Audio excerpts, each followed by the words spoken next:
Welcome back to the Kennedy Dynasty podcast. I'm your host, Alyson, and today I'm really excited for you guys to hear this episode. It is a most fascinating story, and I must say it's a beautiful book.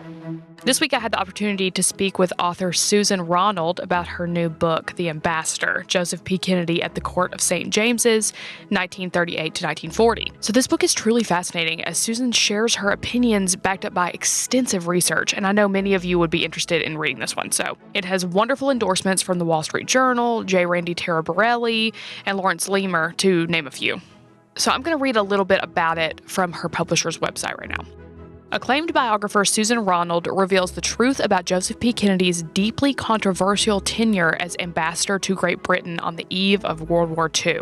Through meticulous research and many newly available sources, Ronald confirms in impressive detail what has long been believed by many, that Kennedy was a fascist sympathizer and an anti-Semite whose only loyalty was to his family's advancement.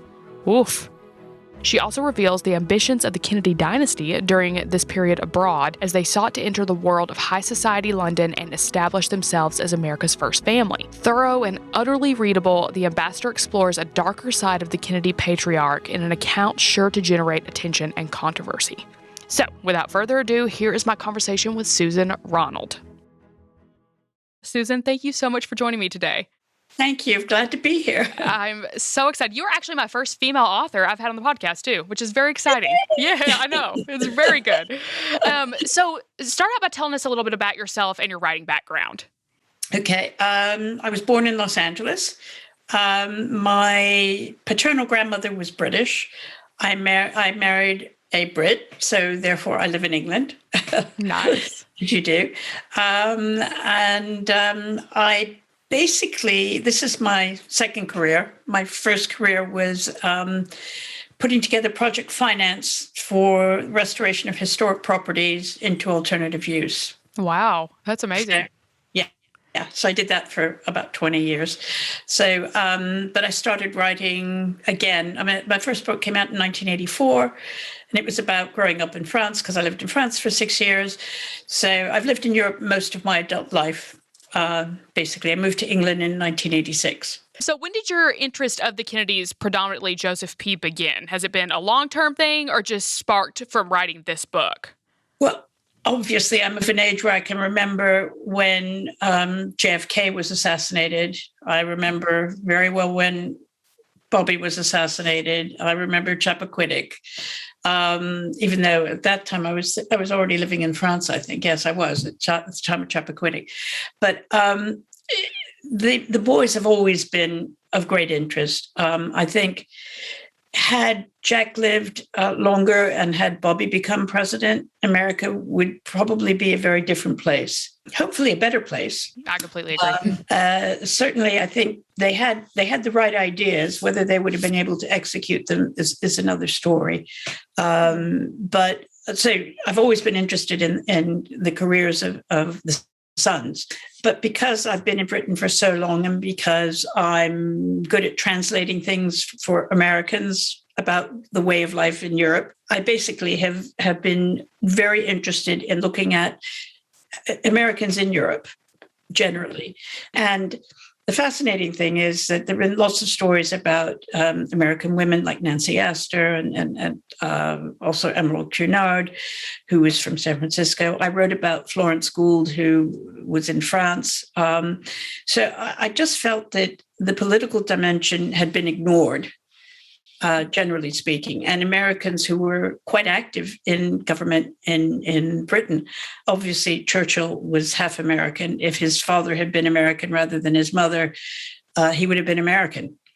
So there's a great history that hasn't been explored from my point of view. So that's really when I became interested. I was looking at a number of different possibilities, but the 1930s are an era that I find absolutely fascinating, and how many people were fooled by Hitler, how many really, really intelligent people were fooled by him. It brings back memories. That memory brings back the thoughts about the Taliban and what's going to be happening in Afghanistan. I don't believe that a word that they've said. I pray for the people who have believed in the West that some of it's true, at least. But you see, there's a bit of hope over fact in the 1930s. If we let Hitler, do what he wants to do in Europe, then everything will be okay. And we treated Germany badly after the First World War, sort of thing. And the period that's really most important was 1938 to 1940. And who was ambassador but Joe?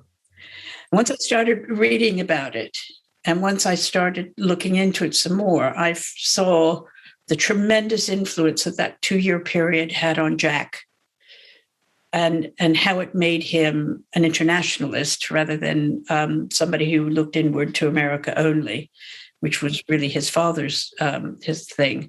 So, and Jack was inspired by Winston Churchill.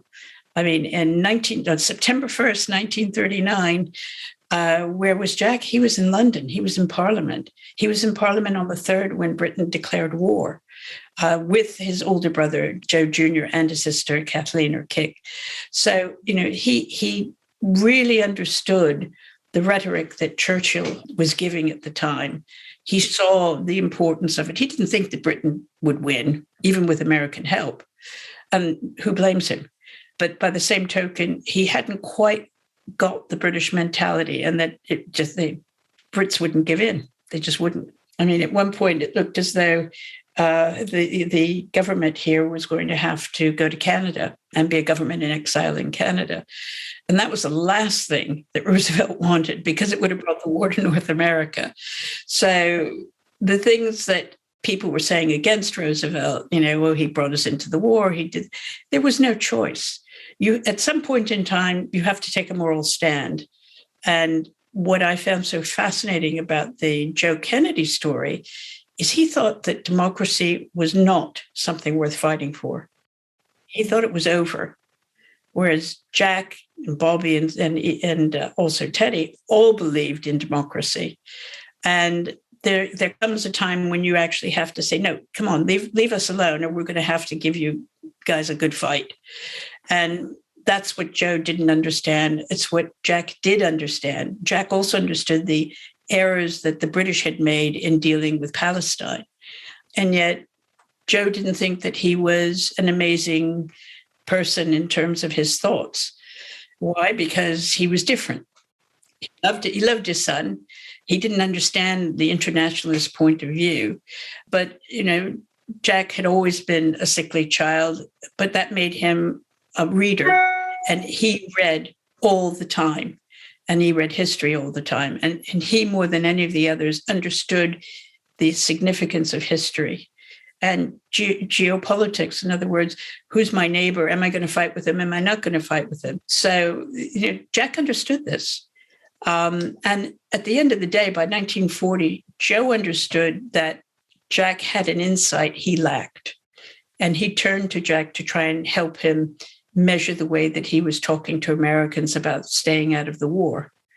So it's a fascinating period, and it's a wonderful period in the family history as well. Absolutely, it is. And I mean, the amount of research that you had to do to dive into all this, I can't even imagine. Where did you even start with the research process of this book? What were some places you went and archives you studied and things like that to find your sources and information? There's always a question that I have when I begin. Do I start with secondary sources, which are easy, books you can read at home sort of thing, or do I go straight to the primary?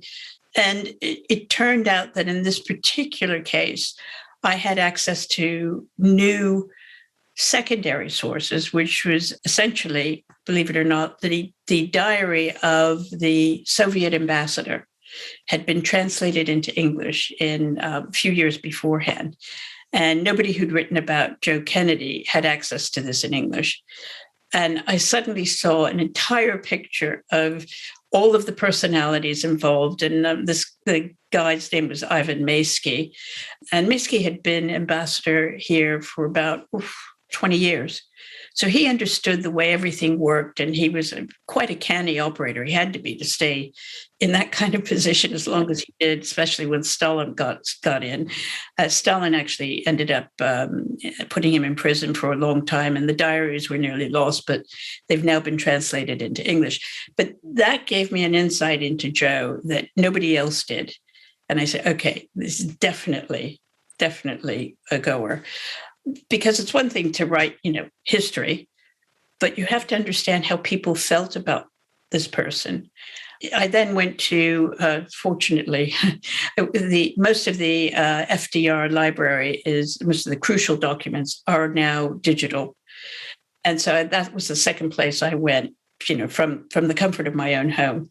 And it was really fascinating to see how many people hated Joe, really hated him. And I said, okay, I can make a good story out of this. Has anybody else written about his ambassadorship? Well, there is one book that talks about the Kennedys in Britain, but it's all the Kennedys, and it doesn't include the ambassadorship per se. So I said, okay, I think I'm okay on this. And so I made my proposal based on those two things. Then I have a lot of friends who are royal biographers. And so I said, can I get access to George VI's diaries? Oh, sure. Just write off to the Royal Archive. So I wrote off to the Royal Archive. It's a process. It takes a long time, but nobody else had done it. That made it great. Obviously, I went to the National Archives in College Park in Maryland. I also went to the Kennedy Archive at the Kennedy Library and Museum. And so, there were a lot of original documents, as well as, I went to the Library of Congress as well. That's right. Wow. So, you have to just spread your wings, and then when the time is right to start writing. I found just tons and tons of information. And there were a lot of good books about the Kennedys. There are quite a few, as you know. And some of the biographies about Joe, there's two in particular that came to different conclusions about him than I did. But I don't know that they had the same access to the materials here in Britain that I had. So what can I say? It's a wonderful thing. I love the art of writing. And research is my big thing. So I really enjoy that part of it. That's so amazing. And going off of that, obviously, your book is such a very unique look at the family. I mean, I haven't seen anything like it, like you said. As you draw conclusions about Joe that obviously aren't positive, that are kind of opposite of the other biographies that were made, when you set out to make this book and to write it and everything, were you surprised by some of your findings about him? Was it a different look than you expected to find, or not so much? Did you know he was kind of that way in the beginning? I remember my parents saying, I was very young in the 1960 election, okay? I remember my parents saying, oh, they've kept Joe Kennedy back because he's anti-Semitic, he's this, he's that, he's the other, but he's financing the election, okay? I mean, I overheard this. I was an infant almost. Anyway, so I said, I've heard bad things about him, but funnily enough, it was the Maysky and the Roosevelt combination that made me see, okay, so here you have an ambassador from the USSR who thinks the world of Churchill, who thinks the world of Roosevelt, not so sure about Stalin, okay, so he's cool, and thinks that Joe Kennedy is a laughingstock, okay, so I go, ooh, oh, that's interesting. Then you got Roosevelt who said, I'm going to kill this man. If somebody doesn't do something, I don't know what I'm going to do with him. That's once I started to get into the State Department papers, then it was like, well, he made an enemy of the Americans long before he made enemies in Britain, within 3 weeks of getting here. So that's the story. So why did he do this? Why didn't he just shut up and stop talking all the time and getting people upset? So, and that was fascinating. I think from my own perspective, it's being an American who's naturalized British. It seemed a natural story for me to write. I was disappointed that Bobby was so young and I wasn't able to include him more, but certainly Kathleen or Kick and Jack figure in the story, as does Joe Jr. Joe Jr. wasn't liked. He was a bully. And thank goodness that he didn't become president, because heaven knows, I keep thinking that the McCarthy era would have happened sooner if he had become president. So it's all fascinating, and because they were at the center of power and made things happen, it's a slice of life of what life was like in those days. And I think he was a fascinating character. He was good and bad. His children adored him, absolutely adored him, and his wife put up with his womanizing, bless her. I guess she could only do that by traveling as much as she did, because she wasn't a stupid woman. And then also, the boys didn't like the fact that she was such a devout Catholic. The girls were fine with it until, of course, Kathleen decided that she wanted to marry Billy Hartington. And then all kinds of problems, of course, emerged because he was Protestant. So I just think it's a wonderful microcosm, as it were. Right. It is. It is. You talk about in the book the lead up to the Kennedy dynasty. What about the Kennedy family, in your opinion, made people so interested at that time? And why are they still so polarizing, in your opinion, to us to this day? Well, first of all, they were, in the words of Marlene Dietrich's daughter, they were wonderful. As a clan, they were just unstoppable. When they entered a room together, they just lit it up. Jack was laid back, lackadaisical, charming, intelligent, knew how to joke with people, knew how to make them feel at ease. He listened to the way Churchill spoke. And if you see the way that Kennedy was speaking as president or president-elect, you can understand the resonance with Churchill and how he wanted his words to mean something. Anybody who met them just fell in love with them as a group. Maria Riva, who is Marlene's daughter, said, there isn't anything more wonderful than the Kennedys. And they could all do toothpaste commercials. That was her big thing. True. But there's something magnetic about them. Even Joe, when he was at his worst, there's something magnetic about him. He believed in what he was saying, even if it was wrong or even if people would take it badly. He did believe in what he was saying. He wasn't a hypocrite.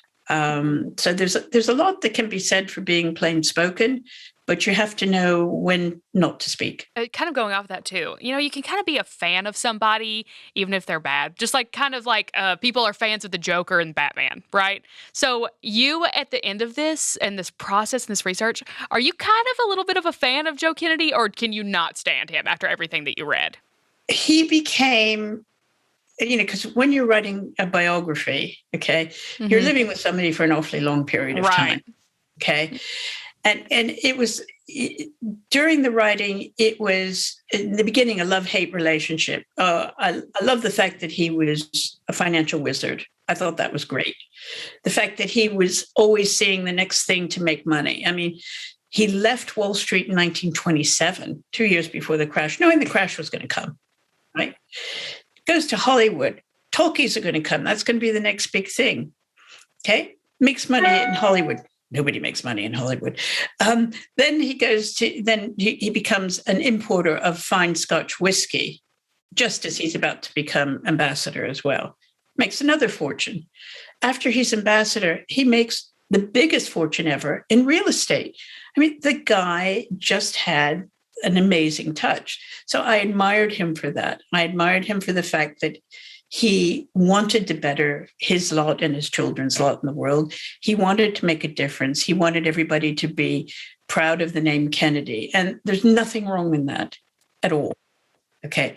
What is wrong is if he was creating problems within the actual administration of foreign policy, which he did. Okay. And he did within weeks of arriving. I mean, he came on the 1st of March, 1938. 12 days later, Hitler invades Austria. Okay? Kennedy doesn't understand that it's up to the president and the Secretary of State to talk to the American people about this. He actually told Cordell Hull, who was the Secretary of State, shut up, I'm going to do it. You're just an ambassador. Yeah. He didn't understand these things. And he didn't have the wit to say, okay, I'm not understanding, help.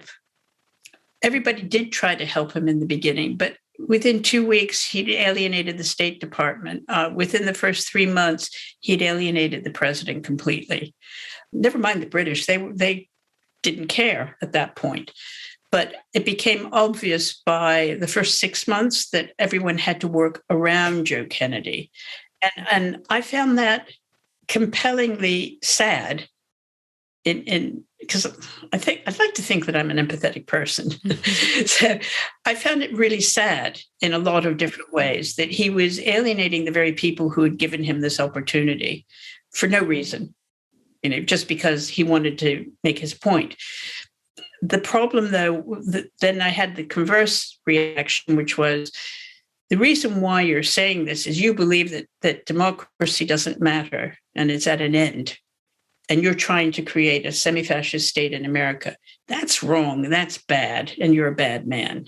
Never mind, in some respects, the fact that he was a horrific anti-Semite and that he was a fascist sympathizer, which he was. Okay. What mattered was that he no longer believed in democracy. And yet he is a representative of the American government, which is the greatest democracy in the world. He didn't understand that it was America's duty to try and help the other two great democracies, which were France and Britain at the time, to remain independent from Hitler. And so I suppose you could say great men have great faults, but it went beyond being a great fault. It was a mantra that made no sense morally. And that's where I began to dislike him. So long-winded way of saying, I admire some bits. I intensely dislike others. I understand some other problems that he was having. But at the end of the day, he was the wrong man in the right job at the right time. Well said. Very well said. Thank you so much for joining me today. I cannot thank you enough. This has been so wonderful. And you can all get this book, and you should get this book because it is thrilling and amazing, in the direct link in the description of this episode. So you don't want to miss it. Thanks for listening. If you enjoy the podcast, please rate it 5 stars and write a positive written review on Apple Podcasts. Check out all the links in the show notes, and I will talk to you guys soon. Come on and vote for Kennedy. Vote for Kennedy.